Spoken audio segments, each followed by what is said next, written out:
अस्सलाम वालेकुम स्टूडेंट्स। आज का हमारा जो टॉपिक है वो है मॉलिक्यूलर ऑर्बिटल्स। और इसके साथ ही हम डिस्कस करेंगे molecular orbital theory and valence bond theory, ठीक है, वीबी। और इन दोनों का कुछ कंपैरिजन भी डिस्कस करेंगे। तो चलें स्टार्ट करते हैं। सबसे पहले मॉलिक्यूलर ऑर्बिटल्स और उनकी सिग्निफिकेंस के मॉलिक्यूलर ऑर्बिटल्स होते क्या है।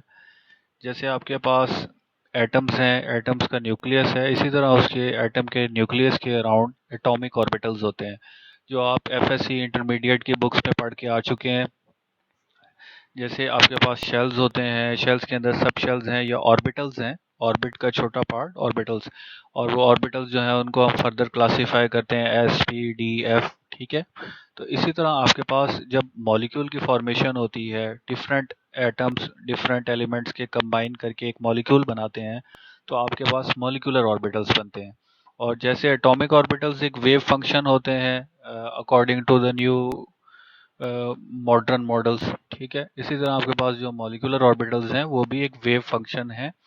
कोई डिफाइंड पाथ नहीं है, ठीक है, कोई डिफाइंड रूट नहीं है इलेक्ट्रॉन्स का, लेकिन इलेक्ट्रॉन्स इस तरीके से मूव कर रहे हैं इस वेव फंक्शन के थ्रू, तो उसको हम एक नाम दे देते हैं मॉलिक्यूलर ऑर्बिटल।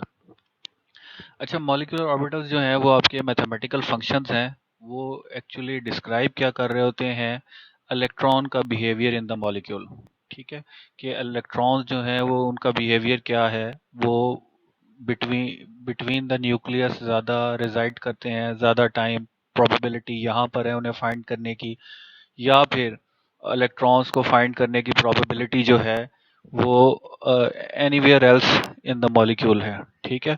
तो ये बिहेवियर ऑफ द इलेक्ट्रॉन जो है उसको मॉलिक्यूलर ऑर्बिटल्स डिस्क्राइब कर रहे होते हैं, ठीक है। अच्छा, अब ये मॉलिक्यूलर ऑर्बिटल्स बनते किससे हैं, कम्बिनेशन ऑफ एटॉमिक ऑर्बिटल्स, ठीक है।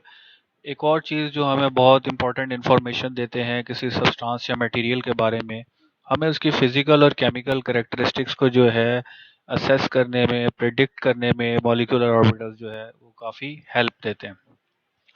सबसे ज़्यादा जो एक अप्रोच अपनाई जाती है मॉलिक्यूलर ऑर्बिटल्स को स्टडी करते हुए कि ये कैसे फॉर्म होते हैं, उस अप्रोच का नाम है linear combination of atomic orbitals. Linear combination of atomic orbitals क्या है कि दो एटॉमिक ऑर्बिटल्स हैं तो उनका लीनियर कम्बिनेशन कैसे वो ओवरलैप कर रहे हैं और न्यू मॉलिक्यूलर ऑर्बिटल्स बना रहे हैं, ठीक है। तो नॉर्मली आपको जो फंडामेंटल बुक्स हैं या जो इंट्रोडक्टरी लेवल की केमिस्ट्री की बुक्स हैं जहाँ पे एटॉमिक मॉडल्स मॉलिक्यूलर ऑर्बिटल्स इनको डिस्कस किया गया हो, वहाँ पे linear combination of atomic orbitals आपको ज़्यादा मिलेगा। अच्छा जी, नेक्स्ट हम चलते हैं molecular orbitals according to the book जो मैंने आपको शेयर की हुई है, केमिस्ट्री फॉर केमिकल इंजीनियर्स। वहाँ पर ये मेंशन्ड है कि ये श्रोडिंगर ऑर्बिटल्स हैं। श्रोडिंगर जाहिर बात है एक ह्यूमन बीइंग या किसी इंसान का नाम है, तो उसने फर्स्ट टाइम ये कॉन्सेप्ट दिया मॉलिक्यूलर ऑर्बिटल्स का, तो बुक में जो रेफरेंस दिया हुआ है वो श्रोडिंगर ऑर्बिटल्स का है। यूजुअली क्या होता है, मोर देन वन न्यूक्लियर, एक न्यूक्लियस से ज्यादा होते हैं। लेट से अगर दो एटम्स कंबाइन कर रहे हैं, दोनों का अपना अपना न्यूक्लियस है, तो आपके पास जो मॉलिक्यूलर ऑर्बिटल है हो सकता है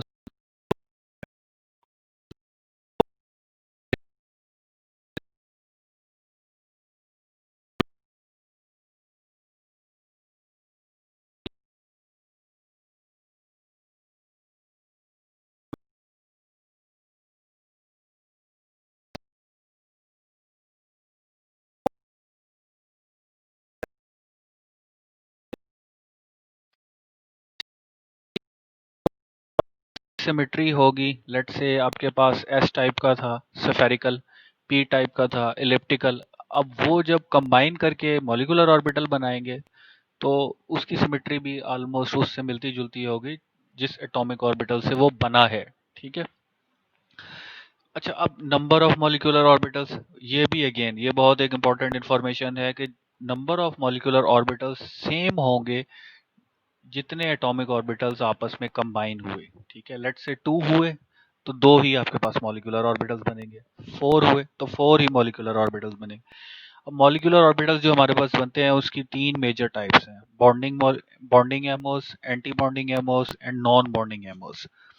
सबसे पहले जो दो हैं, bonding MOs and anti bonding MOs, इनको जो है इनका हम कंपैरिजन डिस्कस करेंगे। ठीक है, बॉन्डिंग मॉलिक्यूलर ऑर्बिटल्स, इनकी जो एनर्जीज हैं वो लोअर होती हैं as compared to the atomic orbitals जिनकी कॉम्बिनेशन से ये बने हैं। ठीक है, तो इनकी एनर्जी उनसे कम होती है।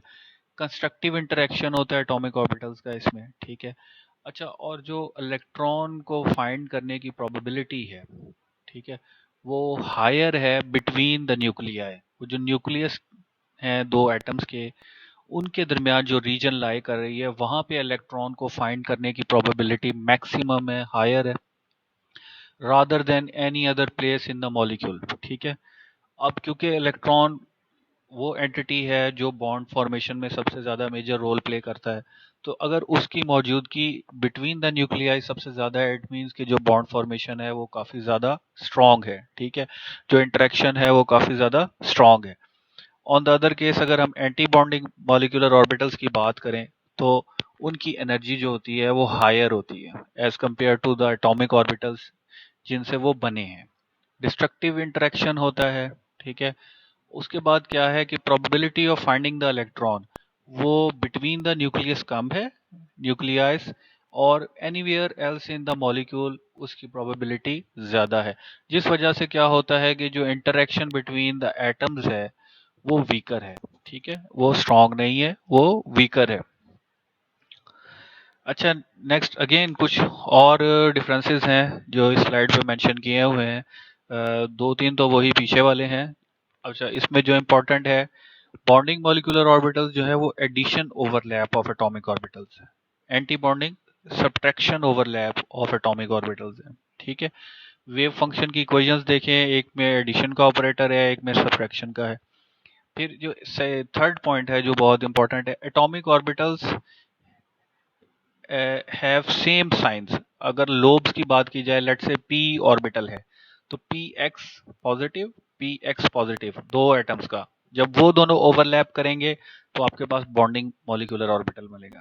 लेकिन अगर पी एक्स पॉजिटिव और इन सेकेंड एटम का पी एक्स नेगेटिव, ये दोनों ओवरलैप कर रहे हैं, तो आपके पास क्या बनेगा, एंटी बॉन्डिंग मॉलिक्यूलर ऑर्बिटल बनेगा। ठीक है, उसके बाद जो लास्ट पॉइंट यहाँ पे दिया हुआ है कि बॉन्डिंग मॉलिक्यूलर ऑर्बिटल्स जो हैं ये कंट्रीब्यूट करते हैं टुवर्ड्स द अट्रैक्टिव फोर्सेस, और जो एंटी बॉन्डिंग है ये कंट्रीब्यूट करते हैं towards the repulsive forces.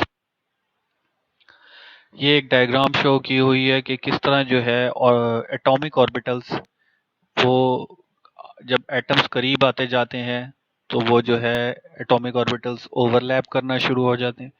Overlap करते हैं, लेट से यहाँ पे NPZ शो किया हुआ है, NPZ, ये दोनों कंबाइन किए तो ये आपके पास एक सेंटर के अंदर एक मॉलिक्यूलर ऑर्बिटल बन गया। ठीक है, अब इसको रिप्रेजेंट किससे किया जा रहा है, सिग्मा NPZ। सिंपल सिग्मा होगा तो ये सिंबल यूज होता है बॉन्डिंग मॉलिक्यूलर ऑर्बिटल के। अगर सिग्मा स्टेरिक है तो ये यूज हो रहा है एंटी बॉन्डिंग के लिए। अब एंटी बॉन्डिंग में देखें रिपल्सिव फोर्सेस ज्यादा हैं। ठीक है, और उसकी फॉर्मेशन भी जो है वो इस तरह की शो हुई हुई है। ठीक है,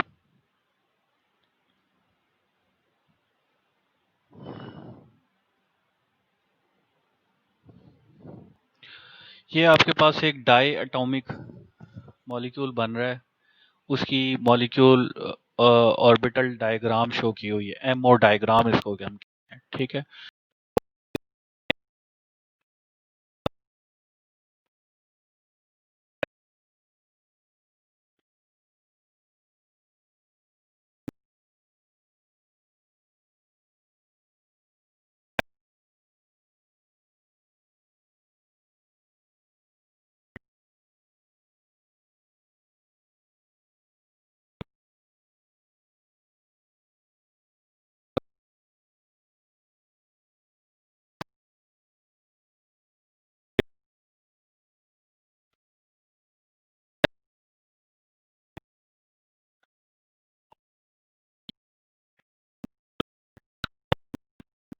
सिग्मा स्टेरिक से। अच्छा, जब भी आपने MO डायग्राम बनानी है तो आपने इस चीज का खास ख्याल रखना है कि जो बॉटम ऑफ द पेज है वो आपका रेफरेंस पॉइंट है। ठीक है, और जिस ऑर्बिटल की एनर्जी कम होगी उसको आप बॉटम पे शो करेंगे विद हॉरिजॉन्टल लाइन। और जिसकी ऑर्बिटल की एनर्जी मैक्सिमम होगी या हायर होगी उसको आप top of the page show करेंगे। तो ये देखें, ये एरो जो मेन शो कर रहा है कि from the bottom to top energy जो है वो इंक्रीज हो रही। तो जब हम बात कर रहे थे इस डायग्राम में एटॉमिक ऑर्बिटल्स की, तो वो एक इस लेवल पे रेफरेंस पॉइंट पे है। लेट से यहाँ पर एनी आर्बिट्ररी वैल्यू है इनकी, तो आप देखें कि बॉन्डिंग मॉलिक्यूलर ऑर्बिटल उससे नीचे शो किया हुआ है। इट मींस कि एटॉमिक ऑर्बिटल से उसकी एनर्जी कम है। और जो एंटी बॉन्डिंग है उसको इससे above top of the page show किया हुआ है। इट मींस कि उसकी एनर्जी एटॉमिक ऑर्बिटल से भी ज़्यादा है और बॉन्डिंग मॉलिक्यूलर ऑर्बिटल से भी ज़्यादा है। तो इस तरह की आपके पास मॉलिक्यूलर ऑर्बिटल डायग्राम्स होती हैं जिनको हम एमओ डायग्राम कहते हैं।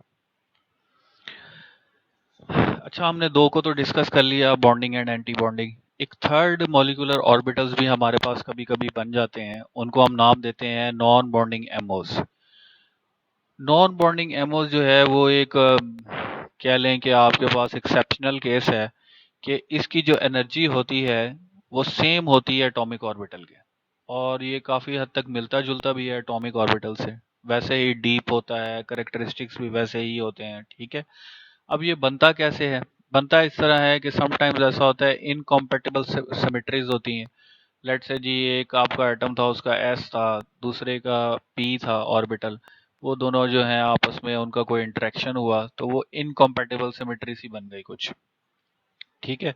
तो उस केस में आपके पास क्या आता है, उसको हम नाम देते हैं नॉन बॉन्डिंग इंटरेक्शन है और नॉन बॉन्डिंग ऑर्बिटल बना है, ठीक है जी। अच्छा, अब जो इलेक्ट्रॉन्स होते हैं इस तरह के ऑर्बिटल में, वो किसी एक न्यूक्लियाई के साथ जो है ज़्यादा अटैचमेंट होती है, एसोसिएशन होती है, rather than both of the nuclei, ठीक है। वो किसी एक के साथ ज़्यादा अटैच होते हैं। इलेक्ट्रॉन्स जो हैं वो ना तो वो जो इंटरेक्शन बना है उसको स्ट्रेंथन करते हैं, ना वो वीक कर रहे होते हैं। वो अब इंटरेक्शन तो बन गया है एक इनकॉम्पेटिबल सिमेट्री की वजह से, लेकिन इलेक्ट्रॉन्स जो है वहाँ पे बॉन्ड फॉर्मेशन को ना तो स्ट्रेंथन कर रहे हैं ना वो वीक कर रहे हैं, कोई सिग्निफिकेंट रोल प्ले नहीं कर रहे। अच्छा, ये तो हमने एक बेसिक कैटेगरीज पढ़ ली मॉलिक्यूलर ऑर्बिटल्स की। दो मॉलिक्यूलर ऑर्बिटल्स हैं जो जिनकी एक अलग से इम्पोर्टेंस है, एक है होमो, एक है लूमो। होमो कहते हैं हाईएस्ट ऑक्यूपाइड मॉलिक्यूलर ऑर्बिटल, और लूमो कहते हैं लोएस्ट अनऑक्यूपाइड मॉलिक्यूलर ऑर्बिटल। अब जो इन दोनों का एनर्जी डिफरेंस है, हर ऑर्बिटल का एक एनर्जी लेवल होता ऑर्बिटल है, उसको हम एनर्जी लेवल भी कहते हैं, कि उसमें जो इलेक्ट्रॉन्स मूव कर रहे हैं उनकी एक पर्टिकुलर एनर्जी है, ठीक है। तो हाईएस्ट ऑक्यूपाइड मॉलिक्यूलर ऑर्बिटल वो होगा जो आउटर मोस्ट ऑर्बिट है जिसमें इलेक्ट्रॉन्स हैं, इलेक्ट्रॉन्स मौजूद हैं। फिर उसके बाद जो एक ऑर्बिटल होगा या वेव फंक्शन होगा उसको हम नाम देंगे लोएस्ट अनऑक्यूपाइड मॉलिक्यूलर ऑर्बिटल, जिसमें कोई इलेक्ट्रॉन मौजूद नहीं है। अब इन दोनों के दरमियान जो एनर्जी डिफरेंस है उसको हम नाम देते हैं बैंड गैप का, ठीक है। बैंड गैप जो है इसको डिटरमिन करना का इन सम केसेस बड़ा यूजफुल हो जाता है। हमें मटेरियल कैरेक्टरिस्टिक्स पता लग जाते हैं। लेट से सेमीकंडक्टर्स की हम बात करें तो वहाँ पर बैंड गैप की बड़ी वर्थ है, हमें बैंड गैप हमें एक बड़ी इंपॉर्टेंट इंफॉर्मेशन प्रोवाइड करता है। इस डायग्राम में देखते हैं जैसे मेटल्स हैं, मेटल्स में क्या होता है कि फ्री इलेक्ट्रॉन्स आपके पास अवेलेबल होते हैं, ठीक है। तो वैलेंस बैंड और कंडक्शन बैंड के अंदर कोई इतना फर्क नहीं होता, एनर्जी का डिफरेंस नहीं होता। तो क्या होता है, मेटल्स को एक्साइट करना इजियर है, ठीक है। और थर्मल और इलेक्ट्रिकल कंडक्टिविटी इसी वजह से मेटल्स की ज़्यादा होती है, ठीक है। ये प्रॉपर्टीज ज़्यादा होती हैं। अब हम बात करें सेमीकंडक्टर्स की। सेमीकंडक्टर्स में देखें कि बैंड गैप जो है वो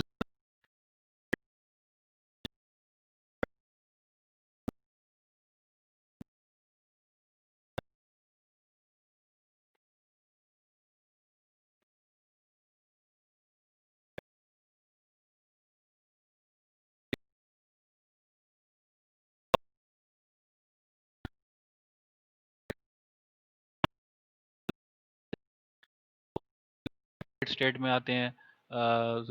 इट मीन्स कि आपका जो मटेरियल है वो एक्साइटेड है और इलेक्ट्रिकल और थर्मल कंडक्टिविटी इंक्रीज हो गई, बढ़ जाएगी उसकी, ठीक है। इंसुलेटर्स में क्या है, बैंड गैप बहुत ज़्यादा होता है और आपको बहुत ज़्यादा एनर्जी चाहिए और माइट भी पॉसिबल फिर भी आप वो इलेक्ट्रिकल और थर्मल कंडक्टिविटी प्रॉपर्टीज जो है वो अचीव ना कर पाए जितनी आपको चाहिए वैल्यू। तो इस वजह से उनकी इलेक्ट्रिकल थर्मल कंडक्टिविटी बहुत कम होती है, बैंड गैप या फर्मी एनर्जी लेवल का डिफरेंस बहुत ज़्यादा है। अच्छा, अब हम यहाँ पे देखें, ये सेकंड डायग्राम के अंदर ये देखें, ये होमो है, ग्राउंड स्टेट के अंदर इसमें इलेक्ट्रॉन्स मौजूद हैं। आपने लाइट प्रोवाइड की, लाइट फोटॉन्स में एनर्जी है, एनर्जी इलेक्ट्रॉन ने एब्जॉर्ब की। अच्छा, इतनी एनर्जी एब्जॉर्ब की कि जो है वो लोमो में चला गया, ट्रांसफर हो गया। अब जैसे वहां पर गया तो क्या हुआ, मॉलिक्यूल आपका एक्साइटेड स्टेट में आ गया। ठीक है, ग्राउंड स्टेट से एक्साइटेड स्टेट में आ गया। ठीक है, ये कुछ सेमीकंडक्टर मटेरियल्स हैं, उनकी बेसिक प्रॉपर्टीज।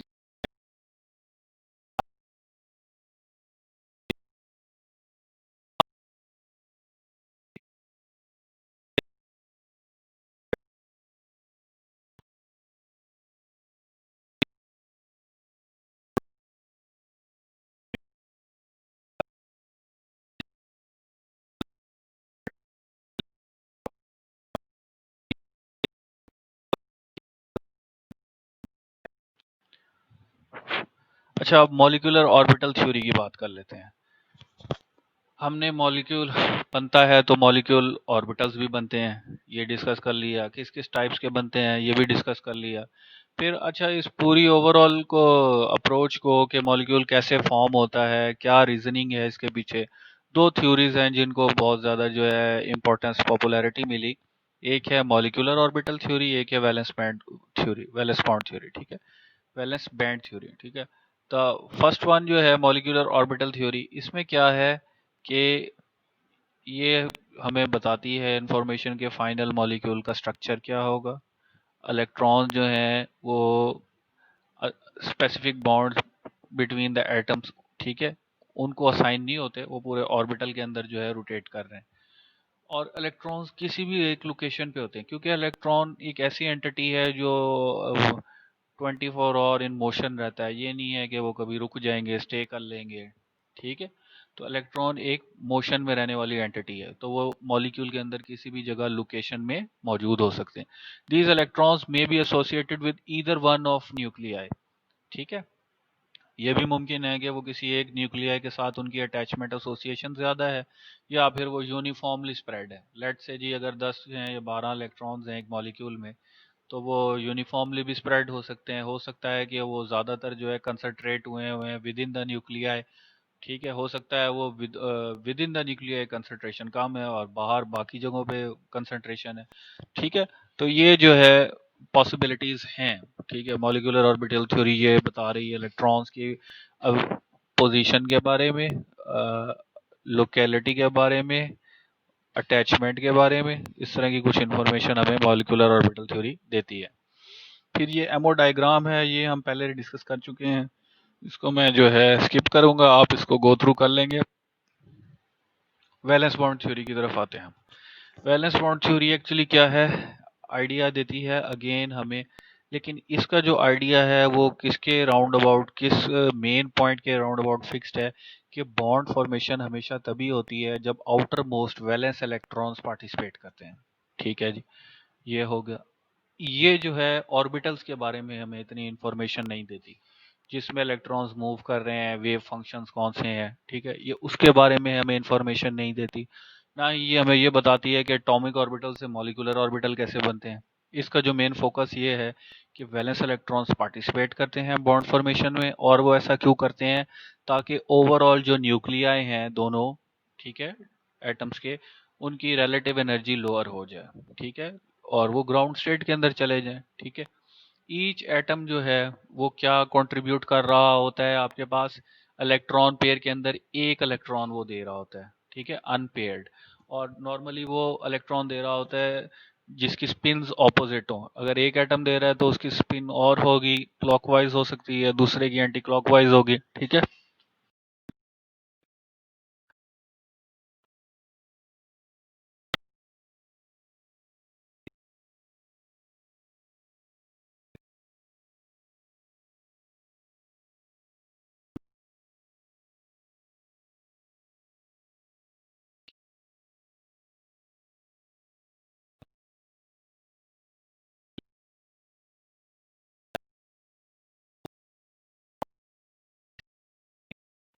के ये बॉन्ड ब्रेक हो जाए, ठीक है, वो इसी में पार्टिसिपेशन है उनकी, ठीक है। There is only one wave function per atom in electron exchange terms, और वन वेव फंक्शन होगा per atom in electron exchange terms. Strongest bond कब बनेगा? जब लोएस्ट अवेलेबल एनर्जी लेवल से इलेक्ट्रॉन्स बॉन्ड फॉर्म करें। लोएस्ट अवेलेबल एनर्जी लेवल्स कौन से होते हैं? जो न्यूक्लियस के बिल्कुल करीब करीब हैं, ठीक है। अगर वहां से कोई इलेक्ट्रॉन पार्टिसिपेट करके जो है आपका बॉन्ड फॉर्मेशन कर रहा है, तो इट मींस के जो है वो स्ट्रॉन्गेस्ट बॉन्ड है। Orbitals that can overlap from form the strongest bond, ठीक है, जो ऑर्बिटल्स ओवरलैप हो रहे हैं strongest bond form lies in the direction of summative orbitals. और ये जो है किस डायरेक्शन में लाई करेगा? समेटिव डायरेक्शन ऑफ ऑर्बिटल्स में। अच्छा, अब कंपैरिजन करें इन दोनों का, तो दोनों थ्योरीज जो है ना, उनमें सिमिलरिटी ये है कि मॉलिक्यूलर बिहेवियर को प्रिडिक्ट करने में हेल्प आउट करती हैं, और दोनों अप्रोक्सीमेट कर रही हैं क्वांटम मैकेनिक्स क्वांटम थ्योरी को, ठीक है। ये तो इनकी हो गई सिमिलरिटी कि दोनों की अप्रोच इसी तरफ जा रही होती है, ठीक है। अब डिफरेंस कहाँ पे आता है? डिफरेंस ये आता है कि जैसे हाइपरवैलेंट मॉलिक्यूल्स होते हैं जिनके आउटर मोस्ट शेल के अंदर 8 इलेक्ट्रॉन्स हैं, डी ऑर्बिटल वाले, ठीक है। मॉलिक्यूलर ऑर्बिटल थ्योरी ने उन्हें इग्नोर कर दिया, मतलब उनको सही तरीके से एक्सप्लेन नहीं कर पाती, ठीक है। और वैलेंस बॉन्ड थ्योरी उनको बड़े अच्छे तरीके से एक्सप्लेन कर पाती है, ठीक है। और अगर हम बात करें डाई एटॉमिक की, लेट से हाइड्रोजन मॉलिक्यूल की, तो वैलेंस बॉन्ड थ्योरी जो है वो फार सुपीरियर है उसको एक्सप्लेन करने में as compared to molecular orbital theory, ठीक है। हाइड्रोजन मॉलिक्यूल को जो अप्रोक्सीमेशन है या उसको एक्सप्लेन करने उसकी उसकी अप्रोक्सीमेशन वीबी थ्योरी से आपको ज़्यादा अच्छी मिल जाएगी। मॉलिक्यूलर ऑर्बिटल थ्योरी के क्या पॉजिटिव्स हैं? वो ये है कि अगर हमने प्रिडिक्ट करना हो मॉलिक्यूलर स्पेक्ट्रोस्कोपिक या स्पेक्ट्रोस्कोपी या फिर मैग्नेटिक एंड आयनाइजेशन प्रॉपर्टीज, तो हमें एमओ थ्योरी जो है वो बहुत अच्छे रिजल्ट्स दे देती है, रियलिस्टिक रिजल्ट्स जो है हमें मिल जाते हैं, इसकी कैलकुलेशंस हैं।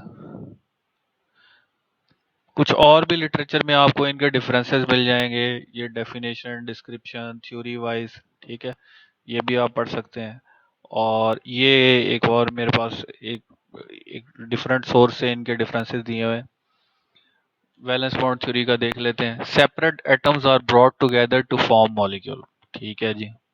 वैलेंस बॉन्ड थ्योरी ये कह रही है the electrons in the molecule pair to accumulate density in the internuclear region. और इलेक्ट्रॉन्स जो है मॉलिक्यूल में पेयर हो जाते हैं to accumulate density in the internuclear region. The accumulated electron density holds the molecule together। अब वो जो पेयर्स की इलेक्ट्रॉन डेंसिटी है वो मॉलिक्यूल को टुगेदर होल्ड कर रही है। Electrons are localised belong to specific bonds, ठीक है, ये इसमें बहुत इंपॉर्टेंट, ये जो बुलेट पॉइंट है फोर्थ, ये वैलेंस बॉन्ड थ्योरी से का सिग्निफिकेंट डिफरेंस है एमओ से। Basis of Lewis structure, resonance and hybridization. Very poor theory for obtaining quantitative bond dissociation energies। अगर बॉन्ड डिसोसिएशन एनर्जीज के बारे में कोई डाटा लेना हो तो वीबी आपको नहीं देगी। Molecular orbitals are formed by overlap. अच्छा, ये प्योरली फोकस्ड है कि जी मॉलिक्यूलर ऑर्बिटल्स पहले बनते हैं ओवरलैप की वजह से, फिर इलेक्ट्रॉन्स आपस में पेयर अप होते हैं, ठीक है।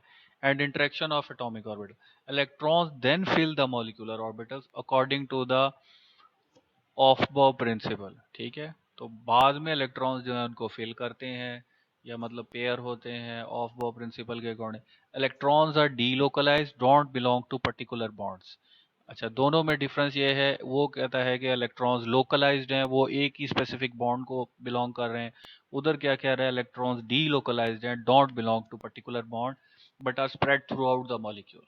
Can give accurate bond dissociation energies. जो बॉन्ड डिसोसिएशन एनर्जी है वो आपको एमओ थ्योरी में मिलेगी, ठीक है।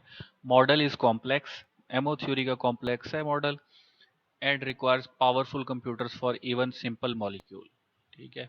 और जो इसकी कैलकुलेशंस हैं, मैथमेटिकल कैलकुलेशंस हैं, वो आइट्रेटिव हैं।